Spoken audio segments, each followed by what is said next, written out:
dari awal ya. Mengetahui bahwa segala berkat telah dikaruniakan kepada kita hingga dengan iman kita dapat memilikinya dengan mudah.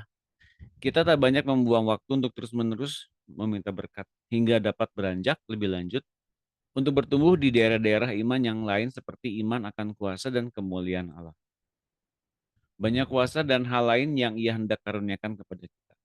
Nah, jadi banyak orang Kristen yang nggak bisa menangkap makna dari bagaimana Yesus mati bagi kita semua, bagi semua orang percaya ya.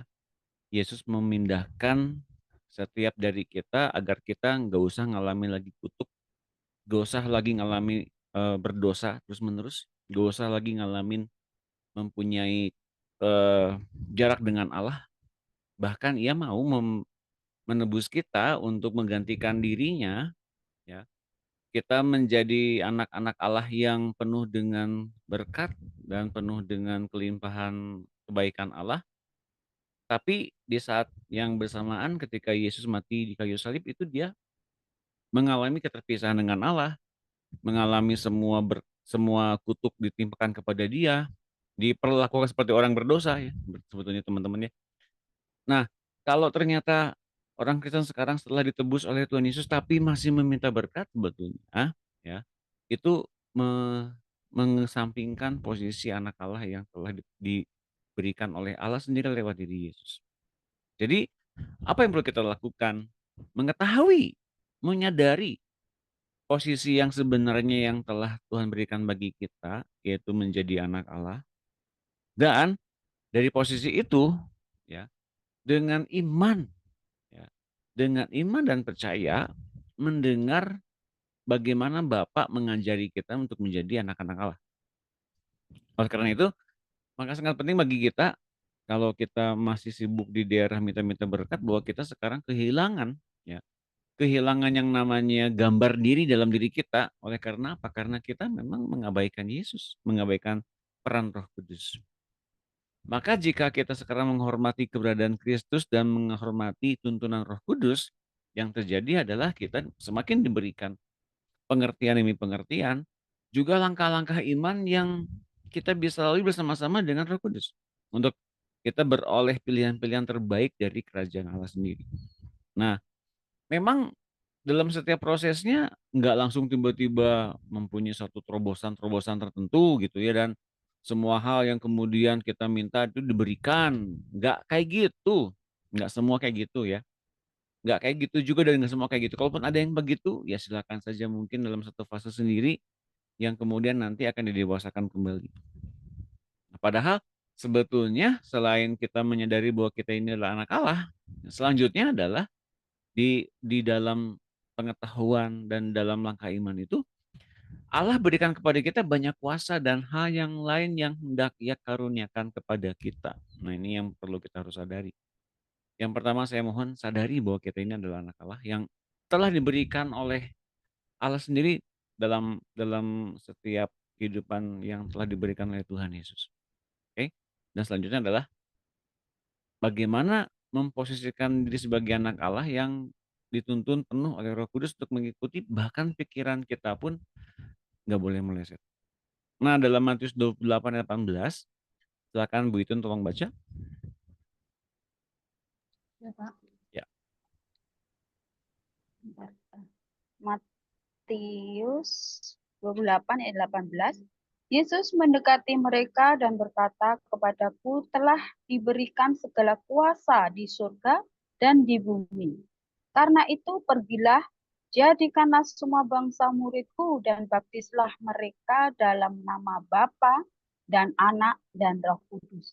Dan ajarlah mereka melakukan segala sesuatu yang telah kuperintahkan kepadamu.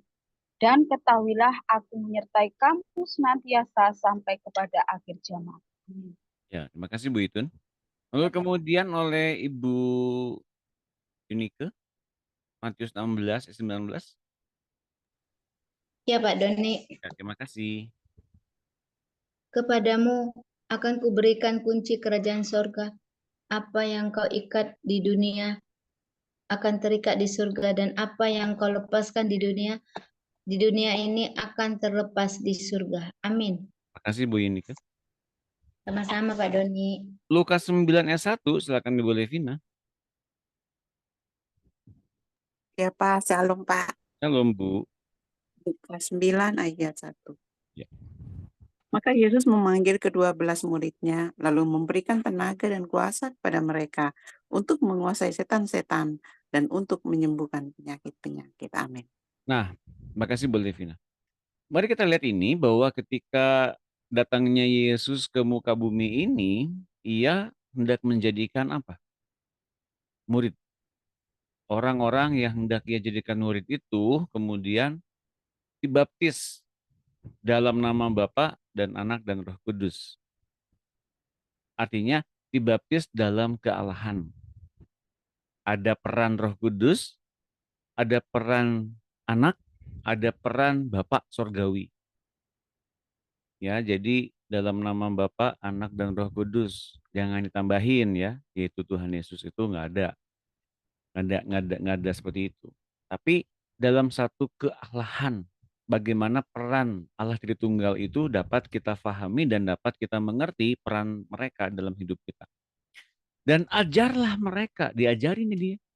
Jadi orang yang kemudian dijadikan murid dalam keluarga Allah itu mereka diajarin untuk melakukan segala sesuatu yang telah diperintahkan Tuhan.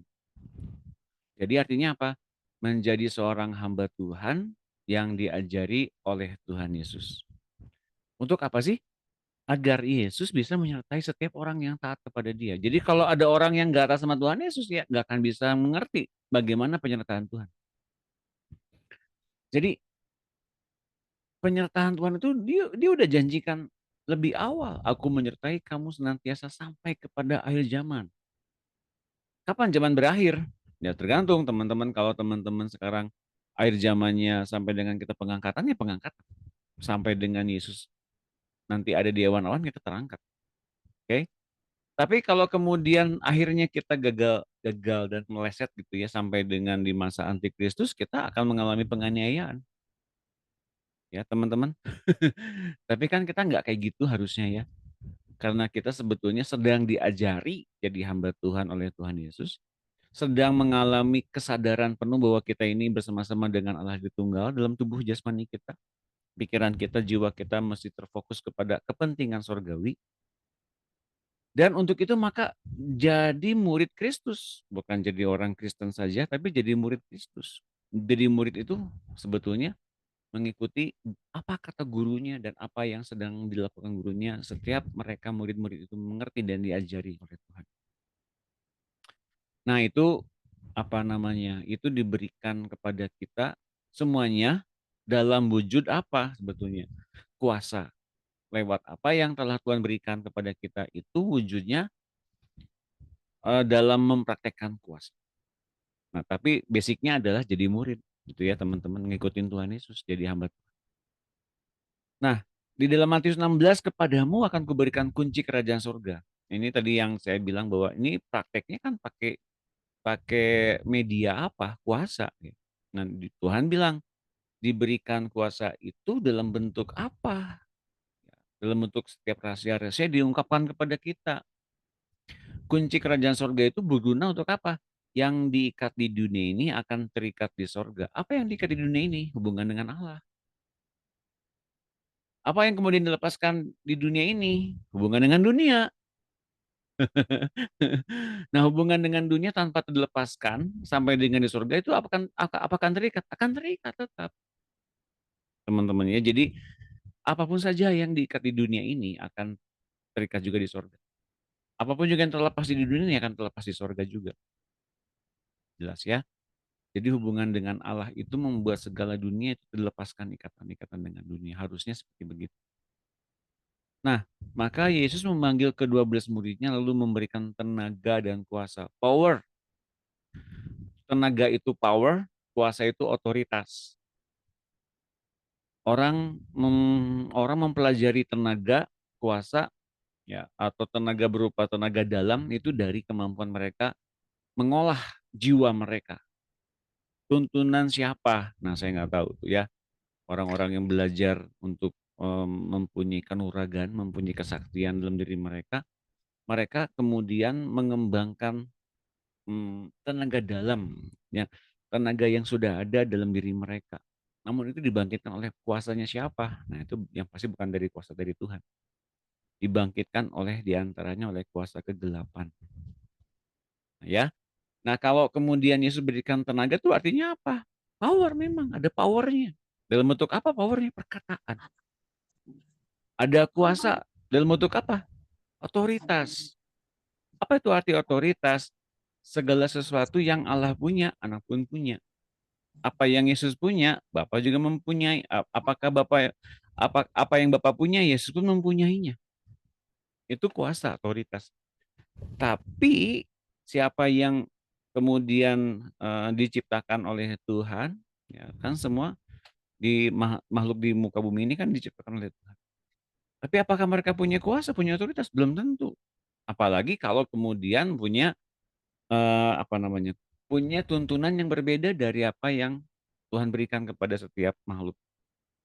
Nah, kalau kemudian apa yang telah Tuhan berikan dalam tenaga dan kuasa ini kepada mereka yang percaya kepada tuntunan Tuhan dan kemudian Tuhan jadikan murid, maka yang munculnya adalah tenaga dan kuasa yang berasal dari Tuhan Yesus, bukan dari diri orang itu. Karena tenaga dan kuasa yang didapatkan dari Tuhan Yesus itu didapatkan untuk mempraktekkan kuasa, mempraktekkan otoritas, mempraktekkan apa yang ada di sorga terjadi prakteknya di bumi. Terjadi juga di bumi. Untuk apa sih tujuannya? Menjadikan bumi ini penuh dengan kerajaan Allah, penuh dengan kemuliaan Allah.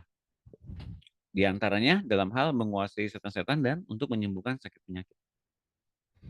Nah, teman-teman di sini sudah mengerti ya bagaimana kuasa-kuasa ini diberikan kepada siapa?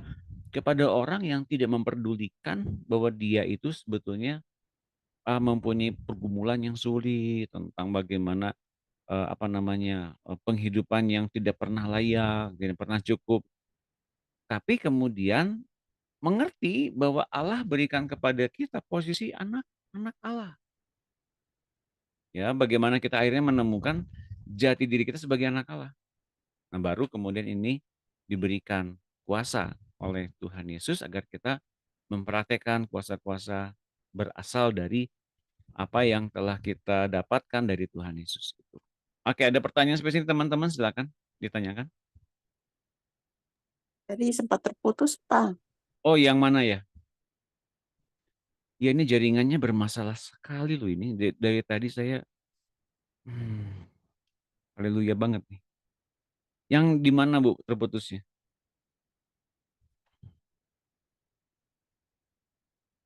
Yang paling akhir, Pak.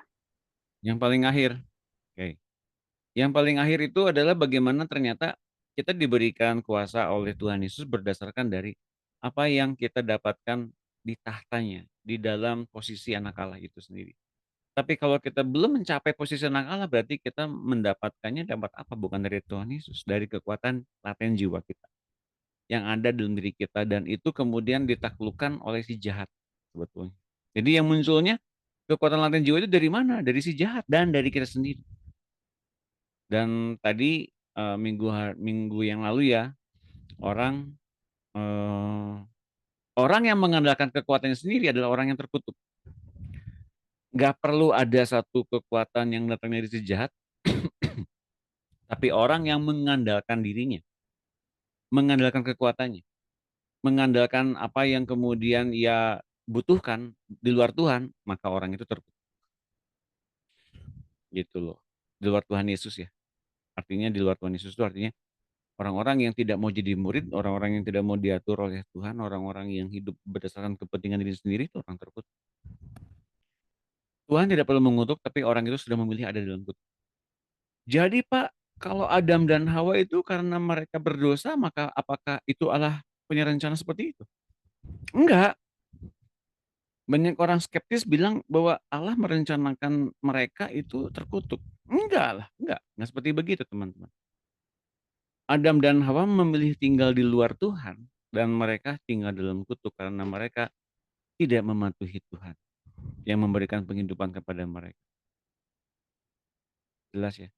Nah, lebih jauh lagi mungkin kalau teman-teman baca bahasa Ibraninya, bahasa terjemahan aslinya, Adam itu berarti eh, saya jadi hidup Allah itu tergambar dalam diri Adam sebetulnya. Jadi kalau misalnya Adam ditentukan Allah untuk kemudian jatuh ke dalam dosa itu nggak seperti begitu. Gitu ya teman-teman. Oke, terjawabkah? Mudah-mudahan tadi pengulangannya jelas, Bu Levina dan Ibu Itun.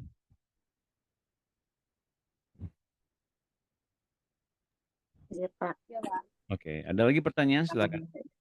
Saya mau tanya yang mengikat, kita mengikat apa yang kita ikat di dunia ini akan terikat di surga. Ya. Apa yang kita lepaskan itu hal-hal yang dari dunia ini, Pak, yang diikat.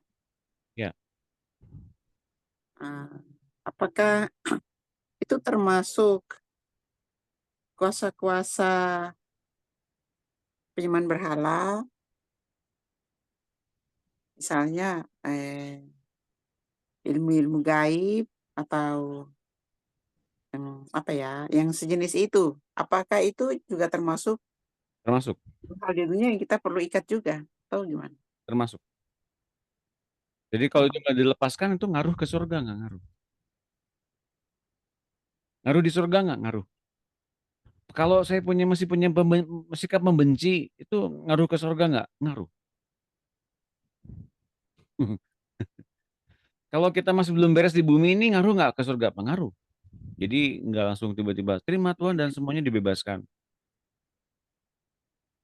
Jelas ya. berarti berarti kalau misalnya kita doa untuk kita mengikat hal itu, berarti Mengikat, kita hati mengikat apa nih? Maksudnya mengikat apa nih? misalnya nih ada kuasa-kuasa penyembahan berhala atau kita dapat serangan dari kuasa-kuasa yang apa ya, dari roh-roh dunia gitu yang tidak kelihatan gitu. Jadi kita harus mengampuni mereka. Kita di dalam doa itu kan kita harus apa ya, menebarkan kasih seperti yang Bapak pernah yang dalam buku berapa tuh kita diajar untuk mengampuni mereka. Mengampuni, Eh, kenapa mesti diampuni? Coba. kita minta kasih Bapa untuk dicurahkan atas mereka. Jika apa karena mereka berbuat jahat kepada kita, kita harus mengampuni mereka. Begitu, Pak. Wah, ini campur-campur. Tadi dulu, ini campur-campur nih, pengertian-pengertiannya bercampur-campur gini. Kalau ada kuasa-kuasa jahat di bumi ini, kita kemudian mematahkan kuasa-kuasa itu. Dan kemudian kuasa-kuasa itu dipatahkan kan nggak langsung menghujani kita. Itu kan udah memperhatikan kuasa bukan? Yang dimaksud di sini melepaskan apa yang dilepaskan di bumi maka akan terlepas di surga itu artinya apa? Kuasa-kuasa jahat yang kita pernah pelajari gitu ya. Dan kuasa-kuasa jahat yang ada dalam pikiran kita yang pernah kita hidupi dalam akal budi kita, jiwa kita itu dilepaskan. Agar kita mengalami kelepasan juga sepenuhnya di sorga. Tidak membawa setiap kuasa-kuasa jahat itu masih ada dalam jiwa kita. Itu yang saya bahas. Jelas. Oh, berarti itu apa ya? Berarti itu pribadi kita, Pak ya. Nah, iya, Yang saya maksud ini, misalnya nih, kita diserang oleh kuasa-kuasa dunia ini yang punya ilmu gitu. Terus, apakah kuasa itu kita ikat juga? nah ini nggak nyambung. Itu nggak nyambung. Nggak Bukan bisa itu, ya, Pak? bukan itu. Karena kan Pembahasannya saya nggak ke situ, bahwasannya nggak. tadi kan firman yang paling terakhir tadi itu kan Tuhan memberikan tenaga dan kuasa kepada Ya, murid-muridnya. iya. Berarti kan kita juga termasuk di dalamnya. Jadi kalau kita sudah diberikan otoritas sama Tuhan, kita juga bisa melakukan hal itu di dalam doa. Iya, Pak.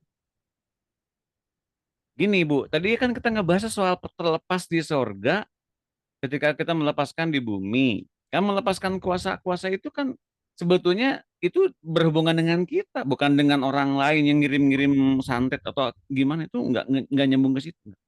Berarti doanya lain ya, Pak. Beda. Ini pertanyaannya nggak kayak gitu. Pertanyaannya jawabannya ini Ibu menanyakannya ini bukan konteksnya itu, bukan konteks. Oh, iya. Berarti ini apa yang kunci ini untuk pribadi kita ya, Iya, untuk kita peperangan, perangi kita punya diri supaya kita terbebas dari ikatan-ikatan dunia gitu ya, Pak. seperti itu.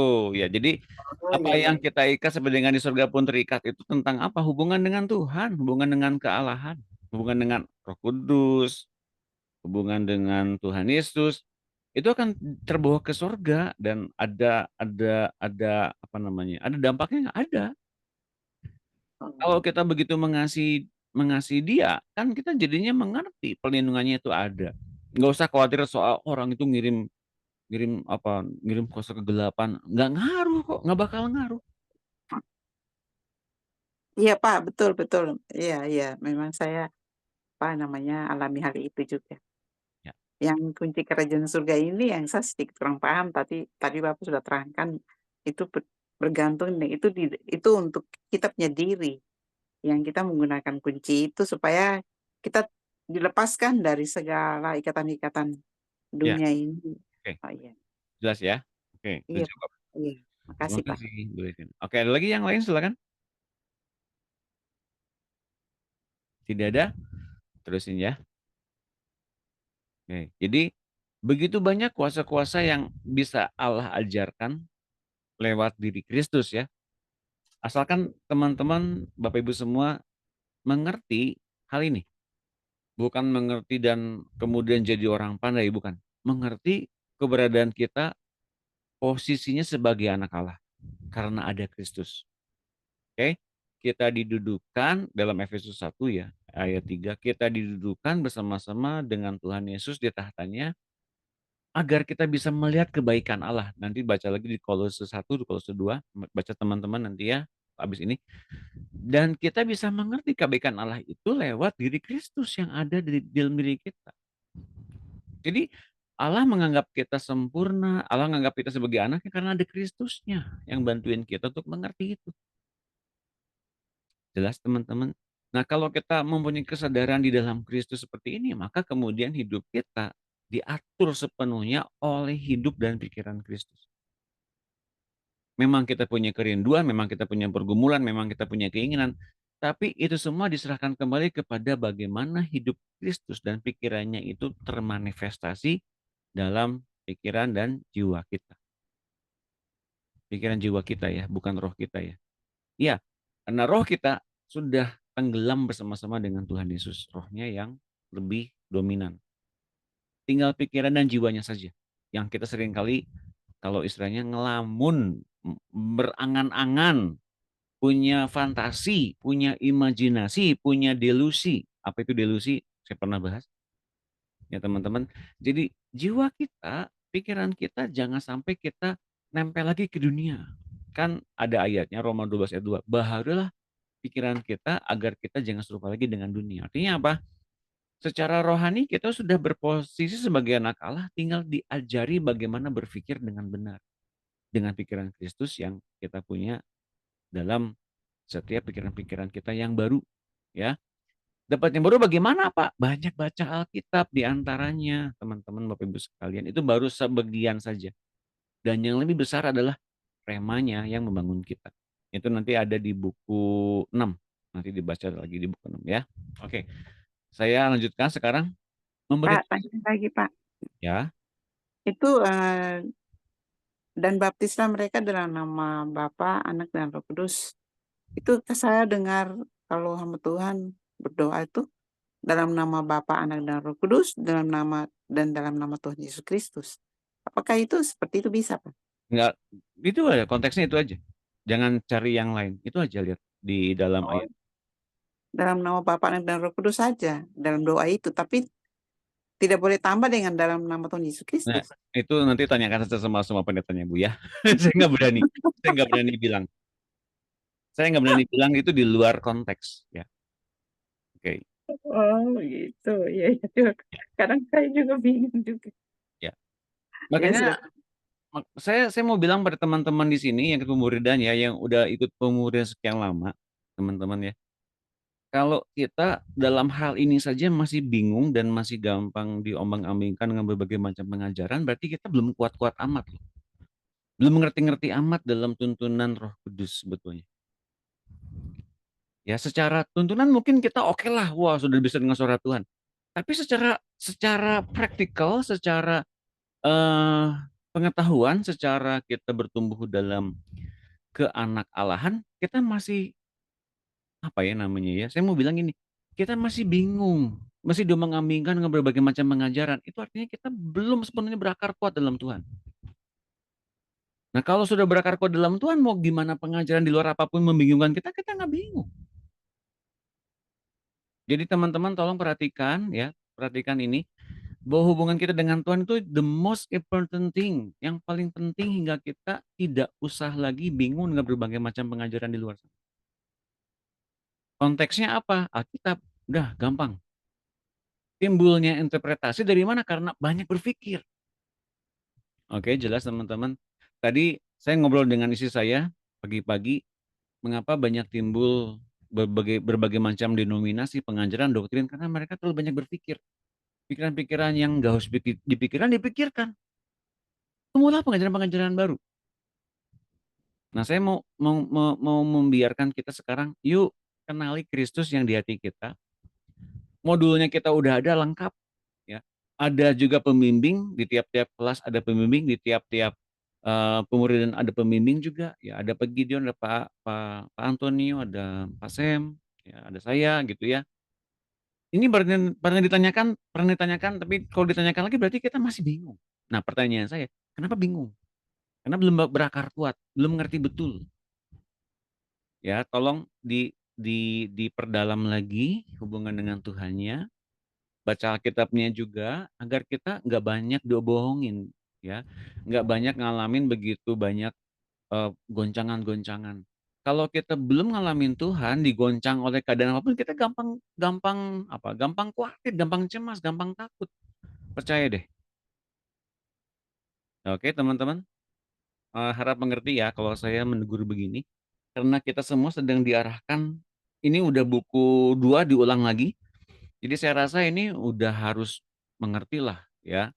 Jangan lagi ditanyakan lagi kalau bisa, karena ini esensi sekali gitu. Dan kalau berkaitan dengan misalnya pengajaran seseorang, lebih baik tanyakan saja sama orangnya ya, karena sebetulnya saya nggak ngebahas pengajaran orang gitu loh. Karena takutnya malah nanti diaduin lagi ke orangnya, saya jadinya malah kena masalah gitu loh. Oke, teman-teman gitu ya. Oke, yuk kita lanjutkan. Memerintah bersama dengan Tuhan Yesus.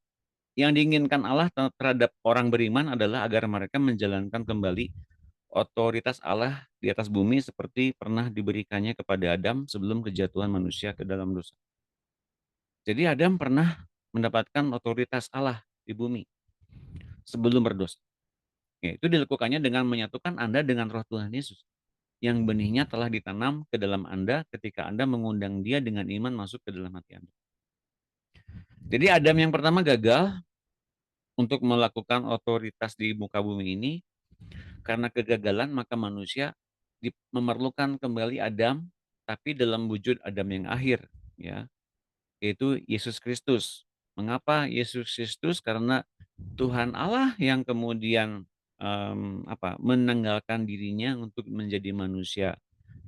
Dalam keilahiannya, ia datang ke muka bumi ini untuk mencontohkan dirinya, seperti inilah manusia mesti hidup.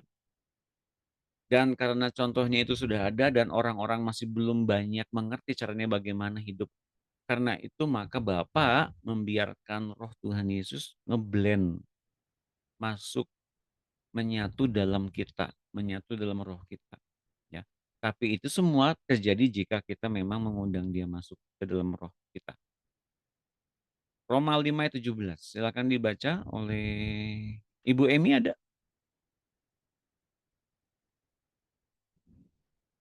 Ada ya, Ibu Emi? Belum bisa baca. Oke, Ibu Yohana ada? Ada Pak Doni. Oke, terima kasih Bu. Roma 5 ya? Betul, Roma 5. Ya, Roma 5 ayat 17 Sebab jika oleh dosa satu orang, maut telah berkuasa oleh satu orang itu, maka lebih benar lagi mereka yang telah menerima kelimpahan kasih karunia dan anugerah kebenaran akan hidup dan berkuasa oleh karena satu orang itu, yaitu Yesus Kristus. Ya, makasih Bu Yohana. Sama-sama, Pak. Wahyu 5 ayat 10. Ada Ibu Emi sudah bisa? Belum? Oh, belum bisa Bu Mundi. Bu Mundi ada? Ada Pak, saya. Oh, ada Ibu Emi, silakan Ibu Emi. Ya, silakan. Iya. Ayat berapa? Wahyu 5 Wahyu. ayat 5 ayat 10. Dan engkau telah membuat mereka menjadi suatu kerajaan dan menjadi imam bagi Allah kita, dan mereka akan memerintah sebagai raja di bumi. Ya. Oke, terima kasih Bu Emi. Nah, Iya. sebab jika oleh satu orang, oleh dosa satu orang, dosa Adam berdosa, maka maut telah berkuasa oleh satu orang itu. Ya. Lihat ini, satu orang yang melahirkan orang-orang di bawahnya, satu orang yang melahirkan generasi di bawahnya itu dikuasai maut. Maut berkuasa atas seluruh manusia oleh karena dosa satu orang. Gitu ya. Maka lebih benar lagi mereka. Jadi kalau satu orang itu mengakibatkan pelanggaran dan maut semua beroperasi dalam diri seluruh umat manusia, kan itu gak logis menurut pandangan orang-orang lain ya. Menurut kita kan itu ya memang benar seperti begitu kan, itu kata kita. Mana mungkin, kan saya orangnya baik. Setiap orang kemudian terlahir di muka bumi ini seperti kertas yang polos yang dituliskan dengan setiap kehidupan yang baru. Mana ada dosa dari nenek moyang itu ada gitu misalnya begitu ya. Ya itu karena memang manusia itu nggak menyadari adanya status berdosa itu sendiri. Bukan karena perbuatan mereka saja, tapi karena status berdosa yang mereka alami. Mereka nggak sadar. Status berdosa itu sudah hidup sejak zaman Adam. Jatuh ke dalam dosa. Dan oleh karena status itu maka maut berkuasa kepada seluruh manusia. Nah, maka dalam kenyataan itu kita mesti percaya itu memang betul seperti begitu, karena memang karena manusia mesti diselamatkan oleh Kristus, maka lebih benar lagi mereka yang telah menerima kelimpahan kasih karunia, mereka yang telah menerima kebaikan dan anugerah kebenaran akan hidup dan berkuasa oleh karena satu orang itu, yaitu Yesus Kristus. Alkitab di sini dalam Roma 5 ayat 17 tidak mengatakan oleh karena kebaikan Tuhan Yesus. Mengapa? Karena Yesus Kristus menganugerahkan kehidupan dan kuasa itu lewat diri kemanusiaannya yang diperlihatkan di muka bumi ini. Kemudian itu hidup dan berkuasa sepenuhnya ketika ia memang naik ke sorga setelah mengalami kematian dan dibangkitkan. Kemudian dia mencurahkan rohnya kepada orang percaya, yang kemudian kalau orang percaya itu benar-benar percaya bahwa Yesus Kristus hidup kembali dalam dirinya, maka orang itu akan mengalami hidup dan berkuasa sama seperti Yesus hidup dan berkuasa di bumi dan di sorga. Jelas teman-teman mengapa ini disebutkan sebagai karena satu orang itu Yesus menganugerahkan hidup dan kuasa? Karena ia datang sebagai manusia. Ketika ia menganugerahkan itu semua, ia mencontohkan. Gini loh caranya. Gitu teman-teman. Jadi kita mengatakan demikian jelas sekali bahwa mengapa kok Tuhan mau jadi manusia. Itu ayatnya. Oke. Bahwa ia mau memperlihatkan dirinya.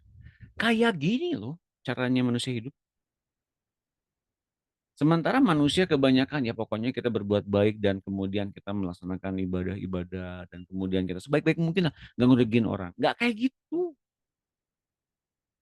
Ya, karena sebetulnya sejak saat kita melihat Adam jatuh ke dalam dosa dalam Alkitab, seluruh manusia ditaklukkan kepada hukum dosa dan maut. Seluruhnya tanpa terkecuali.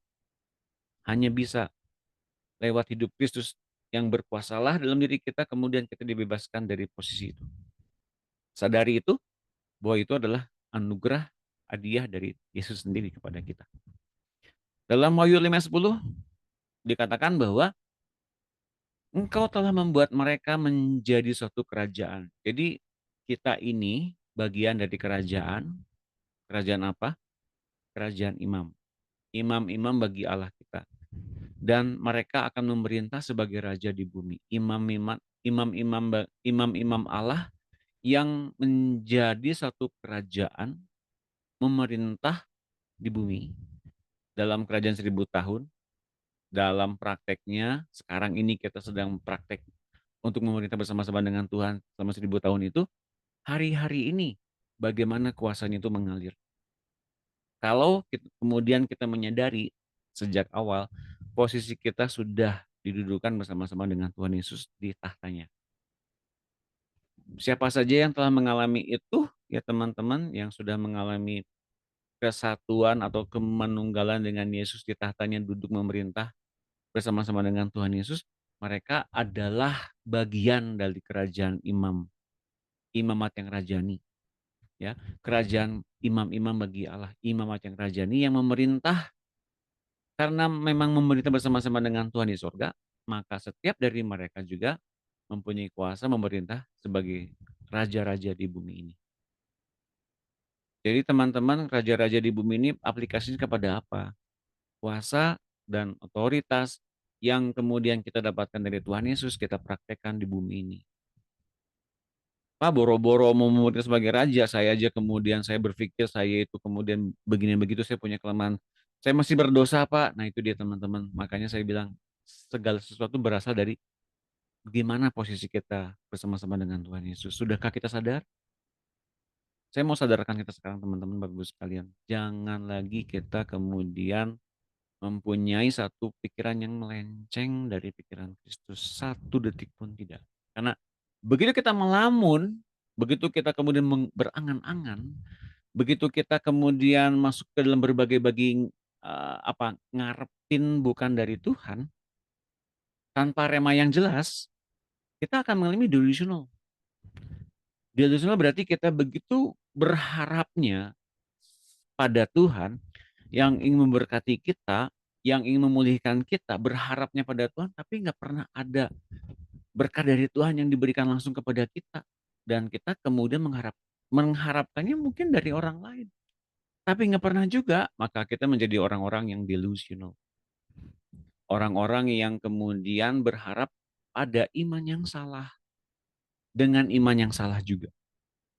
Teman-teman ya, hati-hati. Saya sudah berikan ini di buku 8 dan buku 9. Nanti lihat lagi rekamannya, lihat lagi buku-bukunya.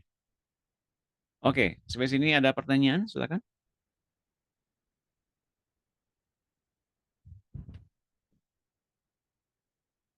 Tidak ada? Saya lanjutkan. Iman tanpa tindakan adalah iman mati. Mengapa iman yang mati? Karena sekali lagi saya mau katakan bahwa setiap apapun yang kita dapatkan dari Tuhan itu perlu dieksekusi, perlu dilakukan, perlu melangkah dalam iman kepada iman berikutnya. Jadi iman itu adalah satu bentuk apa? Satu bentuk hal yang perlu kita lakukan terus-menerus, ya. Bukti bahwa kenyataannya kita berposisi tepat bersama-sama dengan Tuhan di surga perlu dibuktikan bagaimana kita melangkah di bumi ini. Mempercayai itu Yesus sebagai anak Allah tidaklah cukup untuk menyelamatkan seseorang. Mempercayai Yesus sebagai anak Allah tidaklah cukup untuk menyelamatkan seseorang, tapi harus diikuti dengan tindakan iman. Lihat itu teman-teman baik-baik ya.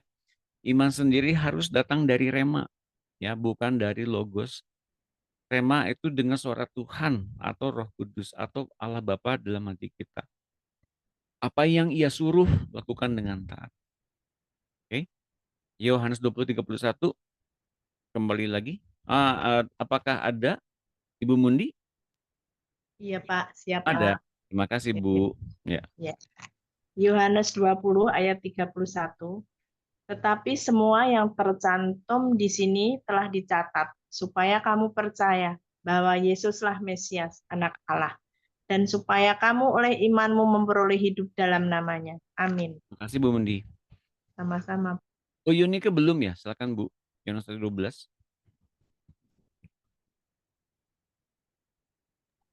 Ya Pak Doni. Ya, terima kasih.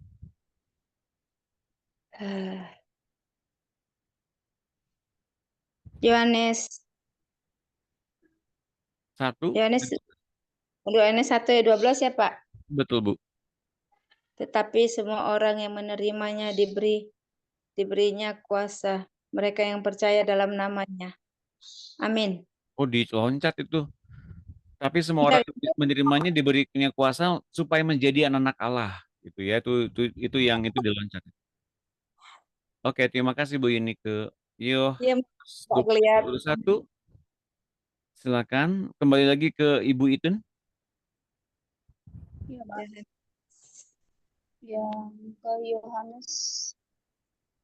Yohanes 20 ayat yang 31. Tetapi semua yang tercantum di sini telah dicatat, supaya kamu percaya bahwa Yesuslah Mesias Anak Allah, dan supaya kamu oleh imanmu memperoleh hidup dalam namanya. Ini udah ya tadi ya dibaca ya. Makasih Ibu Itun. Nggak apa-apa. Ada Ya. 2 kali ini. Oke, nggak apa-apa. Yakobus 2:20 kembali lagi ke Bu Itun, boleh Bu Itun. Yakobus 2 ayat yang ke-20. Hai manusia yang bebal, maukah engkau mengakui sekarang bahwa iman tanpa perbuatan adalah iman yang kosong? Ya, makasih Bu Itun. Ya. Kembali lagi ke Ibu siapa tadi? Ibu Levina ya. 1 Yohanes 5 ayat 3 sampai 5. Terima kasih. 1 Yohanes 5 ayat 3 sampai 5. Sebab inilah kasih kepada Allah, yaitu bahwa Ia menuruti perintah-perintahnya. Perintah-perintahnya itu tidak berat, sebab semua yang lahir dari Allah mengalahkan dunia. Dan inilah kemenangan yang mengalahkan dunia, iman kita. Siapakah yang mengalahkan dunia? Selain daripada dia yang percaya bahwa Yesus adalah anak Allah. Amin. Terima kasih Bu Levina. Nah, teman-teman lihat ini bahwa ini judulnya kan iman tanpa tindakan adalah iman yang mati. Oke.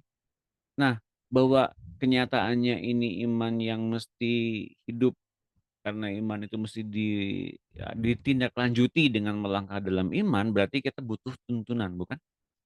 Kita butuh tuntunan, kita butuh landasan ya. Dalam tuntunan itu kita butuh landasan, dalam berbuat kita butuh satu penguatan yang mendasari kita melangkah dalam iman itu. Apa dasarnya?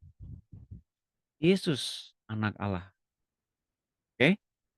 Sejarah mencatat dan juga nanti teman-teman boleh lihat sejarah bagaimana orang-orang di luar Yahudi, orang-orang di luar pengikut Kristus, di antaranya Takitus, ya, di antaranya Josephus, mereka mengakui bahwa Yesus adalah seseorang yang ilahi, seseorang yang berhikmat.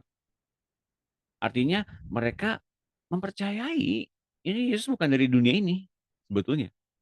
Tapi mereka kan bukan orang Kristen, mereka kan orang sejarawan, orang yang berasal dari orang Roma, teman-teman. Jadi mereka sebetulnya pantang berkomentar bahwa Yesus adalah Mesias. Itu pantang karena mereka sebagai sejarawan ini mereka mencatatkan itu dalam bentuk sejarah agar bisa kita ketahui orang-orang di luar catatan Alkitab sekalipun mereka kemudian mempercayai bahwa Yesus itu bukanlah orang biasa-biasa saja.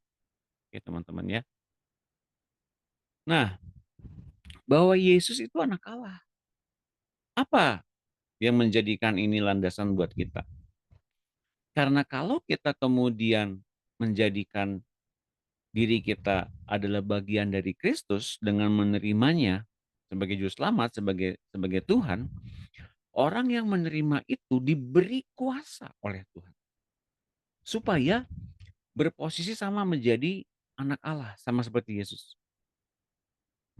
Nah, sekarang kemudian berpindah lagi sekarang ya, meningkat lagi. Anak Allah itu apa artinya? Oke? Nah, anak Allah itu adalah bagaimana kemudian kita mengerti kita ini bukanlah berasal dari dunia. Kita ini asalnya langsung diturunkan, dikeluarkan, dilahirkan baru oleh Allah. Sebab semua yang lahir dari Allah mengalahkan dunia. Dan inilah kemenangan yang mengalahkan dunia, iman kita. Nah teman-teman, bagaimana terwujudnya, terjadinya, buktinya iman kita itu mengalahkan dunia? Dengan kita menuruti Kristus yang memberikan dasar kepada kita untuk percaya bahwa Yesus pernah hidup di muka bumi ini, bahwa Yesus pernah mengalahkan dan setelah mengalahkan segala kuasa-kuasa di bumi dan di langit. Ia adalah Tuhan. Dan Ia memberikan kepada kita kemenangan yang sama. Yang Ia punya, kita juga mempunyainya. Oleh karena itu, maka seperti apa yang telah Tuhan nyatakan kepada kita? Jika kita menderita bersama-sama dengan Dia, kita pun akan memenangkan bersama-sama dengan Dia. Artinya, perlu dibuktikan betul apa tidak kita ini adalah bagian dari Kristus. Dengan cara apa? Nuruti apa yang Ia katakan. Iman itu muncul dari perkataan Tuhan, bukan? Turuti, lakukan apa yang Ia katakan. Jelas teman-teman, Bapak Ibu sekalian. Jadi kalau kita tidak menuruti apa yang Ia ajarkan, yang Ia katakan, kita sama saja hanya berjalan di tempat saja. Meskipun kita sudah dilahirkan baru, tapi kita mempunyai satu konsep berpikir yang berbeda dengan apa yang Allah inginkan lewat Kristus. Kita hanya menjadi orang percaya saja, maka semuanya akan baik-baik saja. Tapi sebetulnya nggak kayak gitu, teman-teman. Okay? Perlu dibuktikan dalam perjalanan iman kita juga. Apakah kita benar-benar bersama-sama dengan Kristus di muka bumi ini? Kebenaran-kebenaran yang kita temukan dalam firman Allah akan memerdekakan kita dari tekanan kutuk yang ada di atas setiap manusia. Bila kita mulai melangkah keluar dengan iman. Nah teman-teman ini ya, kalau dari pertanyaan-pertanyaan yang sering diajukan, ya kita masih banyak hal-hal yang perlu dibereskan, bukan? Tentu saja, saya pun masih, teman-teman ya. Nah, dengan iman kita keluar, melangkah dari setiap tekanan-tekanan si jahat yang berupaya untuk mengeluarkan kita dari hadirat Tuhan. Dengan mengaburkan posisi kita sebagai anak Allah. Nah, tapi kalau kita kemudian fokus hanya kepada ketakutan, kecemasan, ketidakpercayaan, kebimbangan, kekhawatiran, kelemahan, atau bahkan jatuh bangun dalam dosa saja, kita tidak bisa masuk ke dalam praktek bagaimana mempraktekkan kuasa-kuasa Allah itu. Karena tiap masalah membutuhkan terobosan iman sendiri-sendiri. Iman untuk masalah uang, caranya bagaimana? Saya sudah bagikan. Iman untuk masalah uang, minta sama Tuhan, jadilah penabur. Pak, bagaimana Pak? Kalau misalnya saya kekurangan uang, saya jadi penabur. Dapat duit dari mana? Nah, Bapak Ibu sekalian, teman-teman, kita punya pikiran begitu. Itu berasal dari pikiran kita, bukan dari Tuhan. Iman untuk masalah penyakit, caranya bagaimana Pak? Sadari, ikuti apa yang telah Tuhan lakukan bagi kita. Apa yang telah Tuhan lakukan bagi orang-orang di muka bumi ini. Ia datang juga diantaranya untuk menyembuhkan orang yang sakit. Agar mereka diterima oleh Allah. Jadi kalau kita diterima oleh Tuhan Yesus, kita telah keluar dari sakit penyakit dan kelemahan tubuh itu untuk masuk dalam kemerdekaan sesungguhnya. Ya, iman. Kemudian kita butuh tuntunan Tuhan di situ. Lebih lanjut lagi ya. Iman untuk menyembuhkan diri sendiri. Kita juga mempunyai beban-beban yang begitu berat, teman-teman ya. Dan kita mungkin pernah berpikir seperti ini. Kok orang lain kok tampaknya sukacita, bahagia. Kok saya tampaknya berat banget ya. Apa yang saya pikirkan kok banyak banget. Kita seringkali mempunyai masalah yang terpikir lebih berat dibanding orang lain. Nah, kita butuh tuntunan dari Roh Kudus untuk kemudian kita bisa mengerti posisi kita pertama sebagai apa dalam kerajaan Allah. Sudahkah kita dalam kerajaan Allah itu duduk bersama-sama dengan Tuhan Yesus? Memerintah bersama-sama dengan Tuhan Yesus. Lalu yang ketiga, sudahkah kita punya kuasa bersama-sama dengan Tuhan Yesus untuk kemudian mengatasi semuanya? Dengan kemudian menyembuhkan diri bersama-sama dengan Roh Kudus dan kuasa-kuasanya. Nah, teman-teman ya. Dan iman untuk mendengar suara Tuhan. Saya rasa kalau iman mendengar suara Tuhan semuanya sudah jago ya, sudah saya nggak usah lagi bilang. Mari kita baca ayatnya, Yakobus 2:17. Kembali lagi ke Ibu Yohana boleh? Baik, Pak. Terima kasih. Yakobus 2 ayat 17. Demikian juga halnya dengan iman, jika iman itu tidak disertai perbuatan, maka iman itu pada hakikatnya adalah mati. Tuh, terima kasih Bu Yon. Sama-sama. Ingat ketika kita berposisi di kerajaan Allah, posisi kita di mana? Di tahtanya Tuhan. Duduk bersama-sama dengan Tuhan. Untuk apa? Untuk kemudian melihat bersama-sama dengan perspektif Tuhan, kita ini sudah menang, menguasai bersama-sama dengan Tuhan Yesus. Tapi dibutuhkan apa? Dibutuhkan kenyataan bersama-sama di muka bumi ini lewat akal budi dan jiwa kita. Apakah kita melekat ke Tuhan atau melekat ke dunia ini dan setiap apapun yang diilusikan oleh dunia ini. Jadi pendek kata gini, kalau di tahta itu kita belum dapat kuasa dari Tuhan, akhirnya di bumi ini kita pasti rontok. Maka saya mau katakan, sudahkah kita masuk ke kerajaan Allah? Sudah. Sudahkah kita kemudian yang kedua, duduk memerintah bersama-sama dengan Tuhan Yesus? Sudah. Meskipun kita mungkin ragu-ragu dan kita mungkin masih banyak hal-hal yang perlu dibereskan. Yang ketiganya, sudahkah kita dapat kuasa? Sudah. Mungkin gitu ya, agak ragu-ragu juga. Nah teman-teman dari 3 pertanyaan itu kita bisa tahu bagaimana kemudian kuasa itu mengalir kalau kita nggak mau praktek dalam iman. Oke, kalau kemudian kita mempunyai posisi tapi nggak pernah praktek, pada hakikatnya kita mati. Kita nggak pernah mengalami kebenaran dan pembenaran yang dikerjakan oleh Roh Kudus karena kita lebih banyak ditekan oleh keadaan, dikuasai oleh keadaan oleh si jahat di dunia ini. Di dunia ini kita masih dikalahkan oleh kenyataan-kenyataan yang ada, oleh hukum-hukum dunia. Yakobus 2:22. Silakan dibaca kembali oleh Ibu Yunike boleh silakan.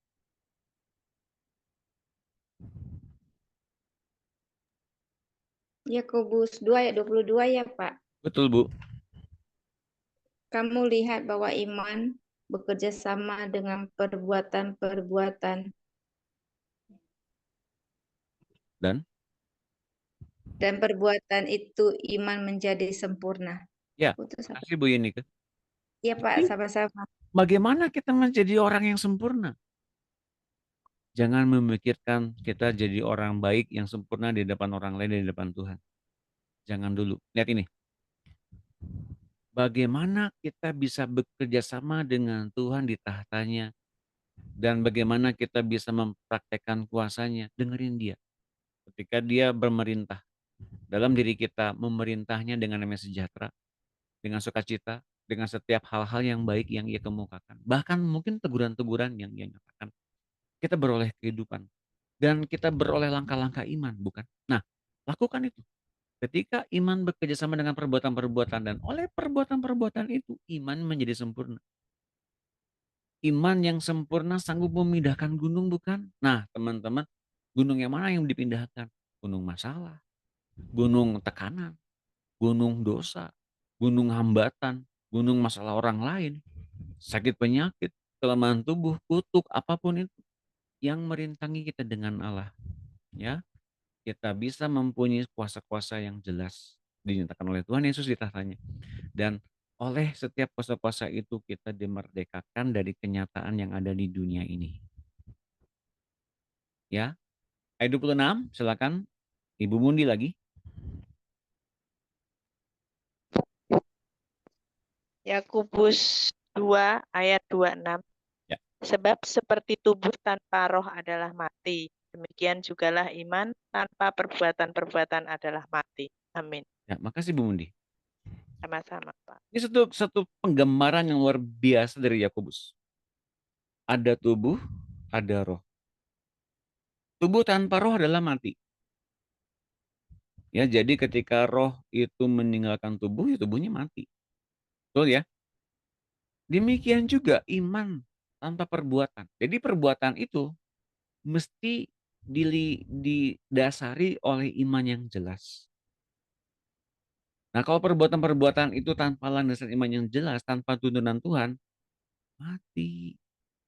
Nggak ada faedahnya apapun. Nggak ada upahnya apapun, teman-teman. Jadi pastikan iman ini kita dapatkan di tahtanya bersama-sama dengan Tuhan. Di tahta Dia bersama-sama dengan Tuhan. Kita mengalami perspektif yang baru. Perspektif itu apa? Sebetulnya dalam bentuk rema, teman-teman. Rema yang didapatkan dari Tuhan, yang kita dengar di hati kita, dan kita melangkah. Ya.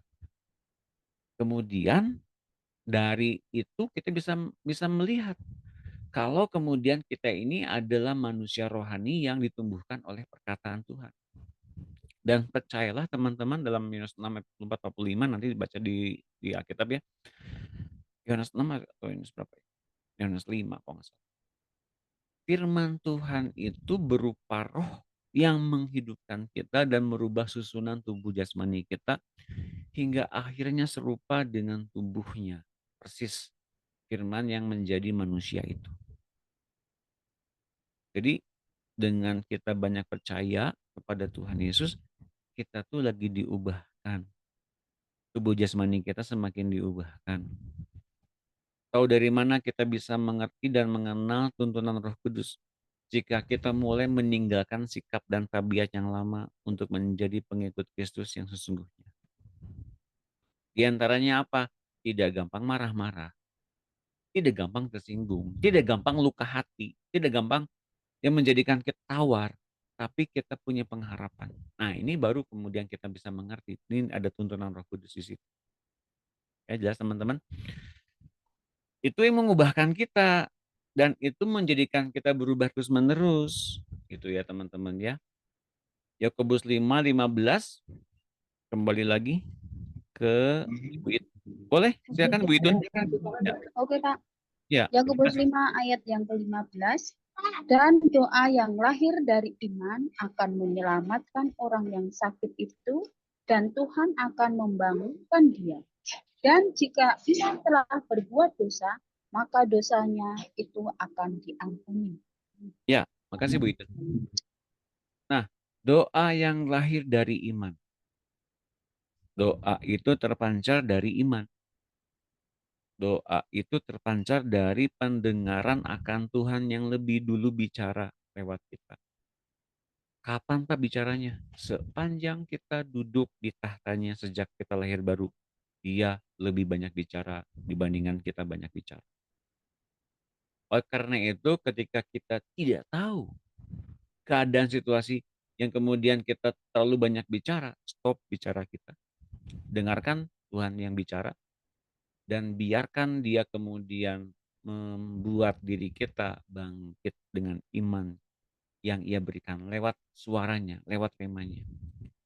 Dan kemudian setelah itu maka kemudian kita berdoa. Doa yang lahir dari iman akan menyelamatkan orang sakit itu. Nah, orang yang sakit ini contohnya orang yang sedang dikuasai oleh keadaan, orang yang sedang dikuasai oleh hal yang menjerat dia, hal yang kemudian menekan dia, hal yang mengintimidasi dia, hal yang merupakan ketidaktaatan dia kepada Tuhan. Biasanya seperti itu, banyak faktor ya. Tapi doa yang lahir dari iman yang berasal dari perkataan Tuhan, karena Tuhan adalah sumber segala sesuatu, maka orang sakit itu akan Tuhan sembuhkan dia, Tuhan bangunkan dia. Dan jika ia telah berbuat dosa, dosanya itu akan diampuni oleh Tuhan, dibereskan. Jadi yang sedang terjadi itu apa sebetulnya? Kita sedang menjadikan diri kita sebagai saluran kebaikan Tuhan bagi orang lain yang jauh dari Tuhan. Atau bahkan yang tidak mengerti mesti bagaimana melangkah dalam kasih Tuhan. Nah, lebih jauh teman-teman seperti itu, akhirnya kita bisa mengerti bahwa hidup dalam iman itu adalah bagaimana kita menyalurkan keinginan Tuhan di muka bumi ini. Kalau itu terjadi, maka kita pun akan dipenuhi dengan kebaikan Tuhan kan Pak? Iya. Sementara yang menjadi agenda kita pertamanya gini, kalau engkau berkati aku Tuhan, aku akan menjadi berkat bagi banyak orang. Nah, selama-lamanya kita nggak akan jadi berkat. Kenapa? Kita nggak akan diberkati dengan cara yang kita inginkan. Saya jamin. Saya mau memberi selama saya mau diberi sama Tuhan. Nah, itu tuh yang menjadi halangan. Sampai dengan kapanpun kita tidak akan bisa menjadi sumber pengharapan bagi banyak orang karena kita belum menjadikan Tuhan sebagai landasan kita. Sampai sini teman-teman, ada pertanyaan? Silakan. Selamat sore, selamat bergabung Ibu Sinar. Ya, selamat sore semuanya. Terima kasih. Selamat sore, selamat sore. Oke, silakan mau bertanya boleh, silakan Bapak Ibu teman-teman. Bapak di sini nggak ada Bapak ya? Nggak ada Bapak. Heeh. Ada yang mau bertanya boleh, silakan. Eh, Ya Bu Pak Yunika ya. Doni, Ya. tadi kata Pak Doni kan kita kalau diberkati biar jadi berkat bagi banyak orang. Tapi Ya. kalau nggak diberkati kan kita nggak jadi berkat. Nah, yang saya mau tanya, apakah kita untuk jadi berkat bagi orang lain itu hanya karena dari materi apa dari yang lain ya Pak? Saya mau bilang bahwa itu berasal dari yang 3 pertanyaan tadi. Sudahkah kita masuk dalam kerajaan Allah? Sudah, gitu ya. Sudahkah kita duduk di tahtanya Tuhan Yesus bersama-sama, didudukkan oleh Allah Bapa? Ragu-ragu. Belum tahu. Ya gitu. Nanti dikatakan jangan sombong gitu ya. Yang ketiganya, kalau misalnya sudah duduk di tahtanya Tuhan, sudahkah kita dapat kuasa-kuasa dari Tuhan untuk memerintah bersama-sama dengan Tuhan Yesus? Makin ragu lagi gitu ya. Kenapa? Karena kita seringkali berpikir tentang banyak operasi yang ada yang mesti kita kerjakan. Pelayanan gitu ya, berbuat kebaikan, bakti sosial, itu tuh saya mau katakan itu tuh secondary option. Kalau kita belum ada masuk dalam kerajaan Allah, belum duduk di tahtanya Tuhan bersama-sama dengan perspektifnya Tuhan, kita bisa menerima kehidupan dari Tuhan Yesus, kita belum praktek kuasa-kuasa bersama dengan Tuhan Yesus, kita tuh masih di luar Kristus artinya. So, kita masih belum dalam berkat, masih dalam kutuk kalau begitu. Jelas, Bu Yunika? Iya Pak. Ya. Jadi pastikan dulu hal itu bisa terjadi ya. Kita sudah belum masuk dalam kerajaan Allah. Sudah apa dibaptis? Oke. Sudahkah kita duduk di tahtanya bersama-sama dengan Tuhan Yesus? Oh, saya belum dengar tuh Pak, ada ayatnya. Efesus 1 ayat 3. Nah, berarti kalau direnungkan berarti banyak orang Kristen yang belum mengerti bagaimana duduknya, caranya memerintah bersama-sama dengan Tuhan. Atau posisinya masih belum mengerti. Seperti apa? Karena yang penting orang Kristen. Yang penting kan pelayanan Pak. Yang penting kan persepuluhan. Nggak kayak gitu. Jelas, teman-teman ya. Jelas Bu Yunika ya. Iya Pak. Oke, terjawab. Makasih Pak Doni. Terima kasih Bu Yunika. Oke, yang lain? Bu Mundi, silakan.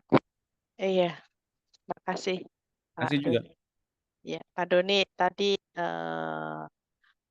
yang saya menyambung dengan Ibu Levina tadi ya Pak ya, yang mengenai atau tadi Pak Doni mengatakan bahwa kalau orang misalnya disakiti dan itu bagaimana dia, apakah dia mengampuni benar-benar atau belum mengampuni gitu ya. Itu kan nanti apakah itu yang dimaksud dengan apa yang terlepas di bumi dan terlepas di surga. Itu satu ya. Terus kedua, jadi gini, kalau misalnya orang yang disakitin, terus tapi pada saat dia disakitin itu dia tidak diam saja dan tidak, padahal kalau misalnya untuk pembelaan sih mungkin bisa ya bla bla bla bla, tapi bisa diam. Nah, pada saat itu memang ngerasa sakit hati gitu ya, ngerasa sakit hati, tapi tetap mengampuni ya, untuk tetap mengampuni, dan itu juga Pak, ya nggak begitu cepat ya Pak, itu proses ya Pak itu. Kalau misalnya proses itu apakah memang dibenarkan gitu Pak? Toh juga akhirnya juga memang benar-benar mengampuni eh, dan kalaupun ketemu sama orangnya juga sudah nggak ada masalah lagi, biasa aja gitu loh. Itu ada dua yang saya tanyakan itu. Terima kasih. Oke. Jadi kelepasan terjadi di muka bumi ini karena ada kuasa. Kuasa yang diberikan Tuhan Yesus berupa kunci kerajaan sorga. Kebenaran firman Tuhan. Nah, kalau orangnya kemudian masih belum mempunyai kelepasan, ya berarti ke surga sana bahkan mungkin pada pengangkatan ya mungkin nggak terangkat. Mungkin ya karena ada ikatannya. memberatkan dia di bumi. Nah, gitu ya. Tapi kan Pak, keselamatan kan diberikan oleh Tuhan Yesus, betul. Tapi orangnya mau nggak selamat oleh Tuhan Yesus? Mau Pak, kan di pengikut Kristus. Pengikut Kristus artinya ngikutin apapun yang Tuhan inginkan, yang Tuhan ajarkan. Jadi soal pengampunan, soal soal kemudian melepaskan beban, melepaskan semua hal-hal yang duniawi itu sudah diajarkan sejak awal, sejak orang itu lahir baru, bukan? Harusnya. Tapi mengapa kemudian ini belum pernah didapatkan? Berarti selama lahir baru itu belum pernah mendengar tuntunan Tuhan. Saya percaya setiap orang Kristen yang benar-benar bertumbuh, mereka mendengarkan Tuhan bicara di hatinya. Tapi kalau orang itu belum benar-benar bertumbuh, ya masih dengan pikiran yang lama beroperasi terus. Itu artinya masih belum masuk dalam kerajaan Allah. Mengerti ya Bu Mundi? Artinya Pak, misalnya jadi kalaupun misalnya ya apa namanya, ya pada saat itu juga misalnya dengan perkataan dia gitu kita langsung tek gitu ya, tek, ngerasa aduh kok begitu ya gitu ya. Nah terus berjalannya waktu dan saat itu juga saya juga minta maaf, minta maaf, saya juga minta maafkan dia, minta maafkan saya juga gitu ya. Nah tapi memang sih Pak proses ya, maksudnya nggak langsung kalaupun ketemu orang itu ya apa belum bisa menerima gitu loh Pak, belum menerima. Tapi hati hati itu lama-lama ya cair, maksudnya ya udah nggak ada masalah lagi. Sebentar, saya mau tanya dulu.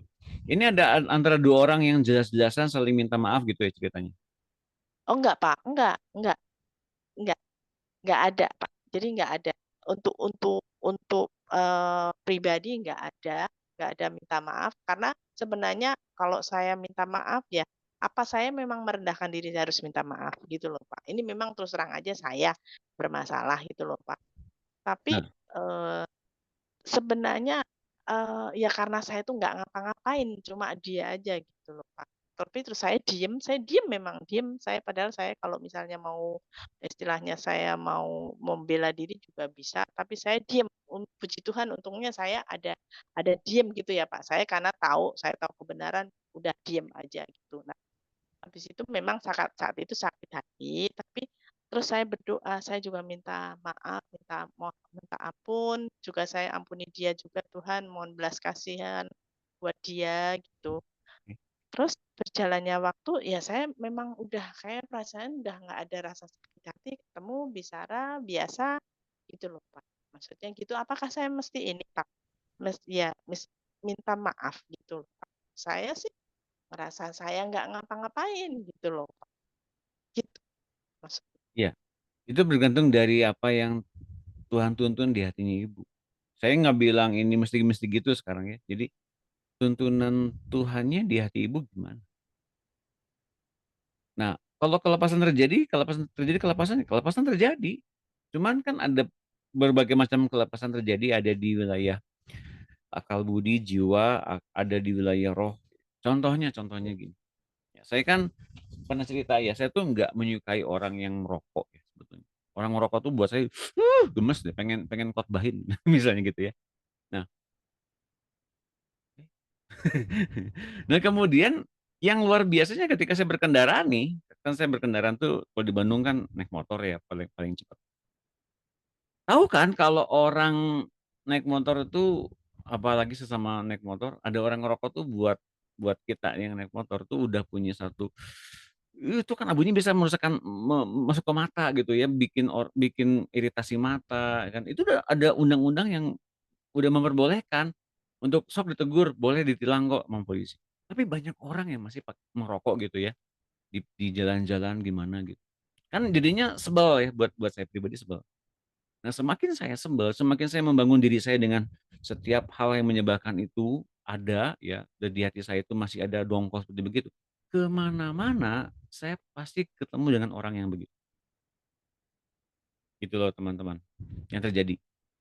Di mana-mana, di kemanapun saya pergi, masih ketemu orang yang begituan di depan mata saya. Kemudian di samping orang lagi di lampu merah, orang ngerokok. Nah, teman-teman, apa yang terjadi?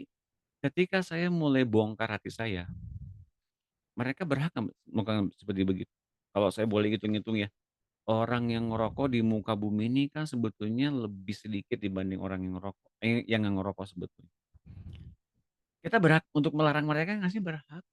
Boleh. Coba dong matiin. Nah ya, tapi sebetulnya yang terjadi adalah, apakah kita benar-benar punya hak untuk seperti begitu? Punya, boleh. Tapi yang terjadi adalah begitu saya bilang begitu, apakah itu menyelesaikan masalah? Enggak, masih ada di hati kita yang dongkol yang seperti gitu, dan kemana-mana karena ini memang ada beban di hati kita, maka kita akan selalu berjumpa dengan yang begituan dimanapun. Mengapa? Karena hati kita yang penuh dengan masalah dan beban seperti itu. Tapi masa pakai gitu? Ini pakai gitu. Sekarang berdamailah dengan hati kita sendiri dulu untuk, ya sudah, kalau misalnya ada yang ngerokok ya, ya sudah, pasang penutup helm.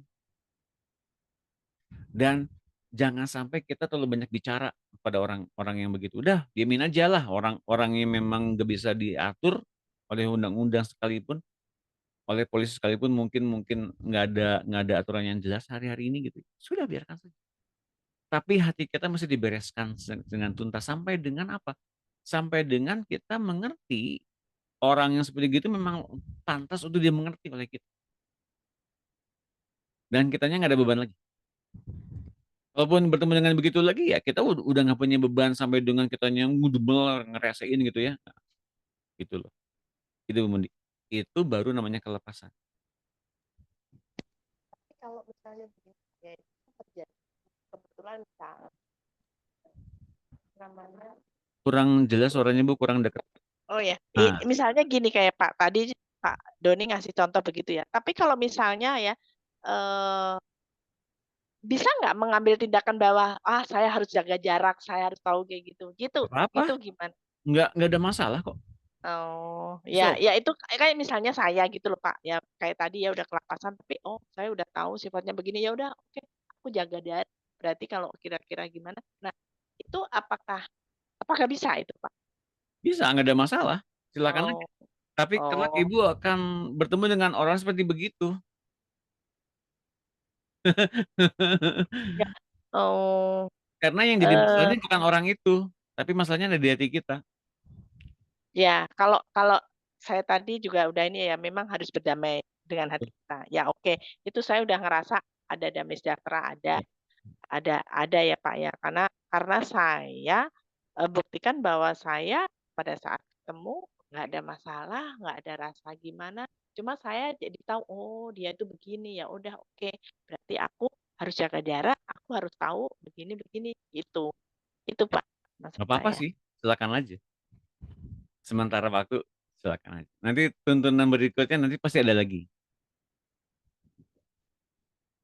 Tapi sih kayaknya gimana ya Pak berjalannya waktu ya kalau punya kasih itu nggak muncul ya Pak kayak gitu nggak muncul ya Pak ya jaga jarak gitu akhirnya ya sudah biasa aja gitu loh itu. Ya, makanya kalau kita mempunyai satu orang yang kita doakan, satu orang aja kita doakan itu ya. Kemudian kita next berikutnya orang itu siapa saja yang kita doakan, kemudian menerima apa jalan keluar dari Tuhan, ya, dipulihkan Tuhan. Kemudian kita mempunyai orang-orang yang kita layani, yang kita doakan langsung, yang ketemu langsung, apalagi orang yang kemudian sering-sering ketemu dengan kita. Nah, kita udah punya belas kasihan di situ. Jelas ya?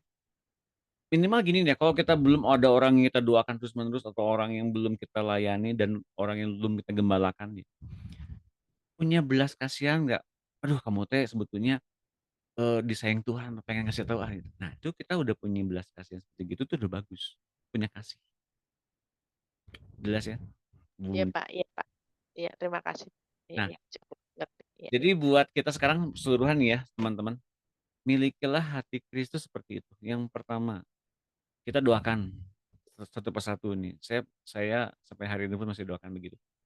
Satu persatu ya, anggota keluarga saya, anak saya gitu ya, istri saya, orang-orang yang terikat dengan pekerjaan-pekerjaan saya, orang-orang yang di FFG, orang-orang yang saya doakan, orang-orang yang muncul dalam pikiran saya, orang yang nyebelin, itu muncul loh. Saya doakan. Terus kemudian orang-orang yang ada di tempat pekerjaan saya gitu ya. Eee, kemudian kita bertemu dengan orang-orang yang kemudian diperuntukkan untuk berjumpa dengan kita dan kita sharing dengan mereka, kita dengerin masalah-masalah mereka, kita nggak nasihatin mereka juga, belum tentu mereka dengar nasihat kita, tapi dengan begitu kita sedang belajar untuk kita tuh mengaktifkan pendengaran akan Tuhan.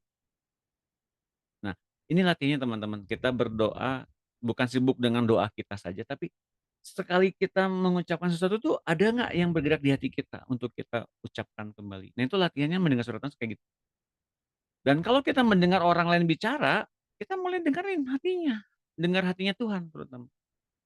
Ini orang itu lagi butuhnya apa. Jadi kita punya banyak rumus nih ya, kita punya banyak pengetahuan di pemuridan, kita tuh kayak pengen ngomong nasihatin gitu. Stop dulu. Apa kebutuhan orang ini? Nah, dengan begitu kita bisa mengaktifkan kuasa dari Tuhan. Nah, Tuhan juga kan sebetulnya ketika dia mendengarkan kita berdoa kan dia juga nggak tiba-tiba menimpali, salah tuh berdoanya, nggak kayak gitu kan. Dia dengerin, malah kita sering kali sibuk dengan doa kita dan bahkan mungkin kita ngantuk dan mungkin kita tidur. Ya Tuhannya capek, mau pengen tidur aja gitu. Tidur aja gitu. Tanpa Tuhan membalasnya, kemudian kita udah tidur. Nah, apa yang terjadi teman-teman? Kita kehilangan momen untuk kita berhadapan dan mengerti isi hatinya. Nah, lewat pertemuan ini saya mau bilang gini, yuk dalam keseharian kita berdoa, beraktivitas rohani, kita menyembah Tuhan, kenali isi hatinya. Bukan isi hati kita, wah enak menyembah Tuhan ya gitu misalnya gitu ya. Wah suasana ternyata bagus ya, wah misalnya begitu ya. Tapi isi hati kita nempel nggak di isi hatinya Tuhan? Tuhannya ngomong nggak di hati kita? Dan kejarnya mungkin kita gini, aku suka suaramu, aku senang penyembahanmu, engkau dikasihi gitu. Oke mungkin kita ngejarnya pertama-tama ke situ. Tapi lebih lagi dengerin dia bicara soal pengajaran, kerinduannya, perspektifnya terutama. Bukan sesuatu yang kita ingin dengarkan, tapi sesuatu yang ia ingin sampaikan. Nah ini yang saya mau jelas-jelas bilang, yuk dengerin isi hatinya Tuhan lebih lagi. Jangan sibuk dengan afirmasi kita saja. Afirmasi itu apa sih Pak? Afirmasi itu saya dicintai, saya dikasih, saya diampuni, saya diberkati, saya dimuliakan Tuhan. Terima kasih Tuhan, berbahasa roh beres gitu. Bagus, bagus, nggak salah. Cuman kitanya sibuk dengan afirmasi diri sendiri. Jelas ya? Nah, saya mau bilang, oke mudah-mudahan mengerti apa saya yang bahas di sini. Mumpung lagi sedikit, yang datang sedikit nggak apa-apa. Karena ini memang konteksnya kan untuk diri pengajar ya teman-teman di sini. Bu Mundi, Bu Sinar, Bu Yunike, Bu Itun, Bu Levina, Bu Emi, dan Bu Yohana. Gitu. Oke, ada lagi pertanyaan? Satu pertanyaan lagi silakan. Pak, Oke. tadi kan Bapak ada katakan bahwa apakah kita sudah memerintah bersama-sama Tuhan dalam kerjaan Allah. Ya. Nah ini contoh maksudnya apa benar tidak yang saya ngerti seperti ini. Pemerintah bersama Tuhan dalam kerjaan Allah itu seperti misalnya masalah Ibu Mundi tadi, itu kita benar-benar kita terbebas dari sakit hati. Ya. Kasih saja, maksudnya kasih tuh mengalir gitu. Ya. Meskipun kita diperlakukan seperti apa, kita tetap melihat dia itu kita mengasihi gitu. Ya. Nah, yang seperti tadi Bapak bilang, apakah bisa saja kita hidup tanpa, kita tidak hidup sama Tuhan, kita tidak hidup bersama-sama Tuhan, kita hidup sendiri. Nah, itu kan ada kaitannya juga dengan yang memerintah ini. Jadi berarti kita hanya mementingkan diri kita sendiri tanpa kita memikirkan Tuhan. Yang tadi Pak bilang untuk diri sendiri. Apakah seperti itu Pak? Kita bebas dari semuanya hal-hal dunia ini. Jadi kita tuh terlepas gitu. Kita tuh dengan Tuhan itu gimana ya? kayak menyatu gitu. Ya, Jadi kita nggak ada perasaan-perasaan yang sakit atau apa ya, yang tidak enak atau apa ya, gitu, kita bebas. Apa seperti itu, Pak? betul. Salah satunya caranya, kalau kita pengen tahu bahwa kita dalam track yang benar adalah sadari adanya perubahan-perubahan dalam diri kita. Yang negatifnya, yang tabiat buruknya, yang overthinkingnya, yang berpikir terlalu panjangnya, yang terlalu jauhnya itu semakin berkurang. Itu udah benar. Oh, Itu udah dalam track yang benar. iya. Tapi kalau kepikirannya makin ruwet, dibikin ruwet semuanya, oh berarti masih belum, masih belum. Benar, benar, benar. Jadi yang pikir yang mudah saja, yang apa Iya, ya, memang. perlulah yang belit-belit gitu, yang mudah aja, enak aja gitu dengan Tuhan. Yang apa yang Tuhan taruh di hati itu aja. Jangan Ya, kita memikirkan hal yang di luar daripada mau Tuhan. iya. Jadi sadari ya ini ya, tadi saya udah simpulkan ya. Tadi Bu Levina udah menyimpulkan lagi. Sudah belum masuk dalam kerajaan Allah, lewat kelahiran baru tentu saja. Lewat kerajaan Allah, kerajaan baru. Yang keduanya sudah belum ada di tahtanya bersama-sama dengan Tuhan, didudukan oleh Bapa. Efesus 1 ayat 3. Sudah atau belum? Sudah. Di dalam di tahta itu kan dia bicara banyak tentang rema, tentang iman, ya, dan juga kuasanya mengalir. Sudah belum praktek? Dalam praktek semuanya itu sudah belum diubahkan Tuhan? Nah, itu baru kalau kita udah mengerti keempat hal itu, sampai dengan kita semakin diubahkan eh, ke arah pikiran Kristus dan ke arah Kristus, berarti kita udah dalam track yang benar. Meskipun keadaan di dunia, saya kan gini-gini aja Pak keadaan ekonominya. Iya, siapa yang kemudian memformulasikan, merumuskan diberkati Tuhan berarti kita jadi semakin kaya? Enggak kayak gitu. Orang yang kaya diberkati Tuhan, enggak kayak gitu juga. Jangan cari kekayaannya, cari Tuhannya. Di tahta itu dia ngomong apa? Jelas ya? Jangan terjebak dengan hal-hal yang di dunia tawarkan. Oke, gimana Bu Livina, jelas? Iya, Pak. Kan ada hubungannya dengan yang Bapak kemarin bilang baca Efesus 1 dan 2 itu. Jadi Ya, kita sudah memiliki identitas Kristus. tuh, Artinya kita sudah memiliki identitas baru dalam Kristus. Artinya Kristus sudah di dalam kita. tuh, Jadi pemerintah bersama Kristus itu jadi dia menyatu. tuh, Iya, Pak, ya seperti tuh. itu. Ya Yang biasa, membiarkan dia mempunyai perasaan dan pikiran kerinduan ya, ya, ya. gitu ya. Doanya seperti begitu dan ketika kita berdoa bukan sibuk berdoanya kita gitu. Tapi sibuk sibuk berdoanya kita tapi nggak ngalamin Tuhannya yang ngomong di hati kita. Jadi dalam doa pun kita bisa membiarkan dia bicara. Jadi nggak ngelantur, nggak ngalor ngidul. Teman-teman gitu ya, nanti kalau dalam grup doa, bagaimana menjadi pendoa yang efektif? Ya diantaranya kita mengaktifkan Tuhan yang bicara. Iya. Ya, jelas ya. Jadi kita nggak sibuk dengan doa kita sendiri. Gitu. Jadi memang lebih banyak prakteknya, Pak, ya. Betul. Prakteknya yang harus lebih dia aktifkan terus. Ya, Ya, Pak. makasih Bu Devin. Semoga dimengerti ya teman-teman. Jadi nanti teman-teman cari lagi di Kolose 1, Kolose 2, selain Efesus 1, Efesus 2 kemarin, sekarang di Kolose 1, Kolose 2 itu juga menggambarkan dengan jelas posisi kita di surga bersama-sama dengan Tuhan Yesus. Silahkan dibaca lewat setiap apapun yang di dalam tahtanya itu, ia bicara banyak tentang siapa kita di dalam dia. Oke, ingat fokusnya dalam Kristus.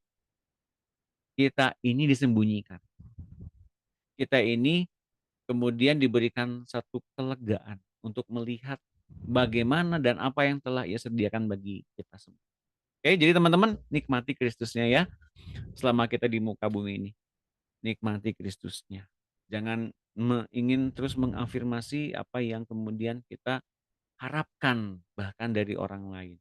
Nah, ini salah satu bentuk yang harus kita mulai kurangi hari-hari. Mari kita berdoa teman-teman. Nanti kalau ada pertanyaan boleh silakan. Kalau banyak yang masih ingin lebih jelas ya boleh nanti hubungin saya. Kita doa ya. Bapak Surgawi, bersyukur berterima kasih kami setelah dilahirkan baru, kami telah menikmati Kristus di tahtanya. Dan di tahtanya itu kami banyak menerima kehidupan yang baru, kehidupan Kristus yang mengubah kami. Juga ketika kami diberikan kuasa dan otoritas dari Tuhan Yesus sendiri, kami diberikan mandat yang baru, kami adalah imamat yang rajani bersama-sama dengan Kristus. Dan Bapak, silahkan Kau juga membuat kami semua penuh dengan kerinduan-Mu, setiap kerinduan-Mu. Mari Tuhan Yesus genapi semuanya, hingga hidup kita ini benar-benar menggenapi panggilan Allah, Bapa Surgawi.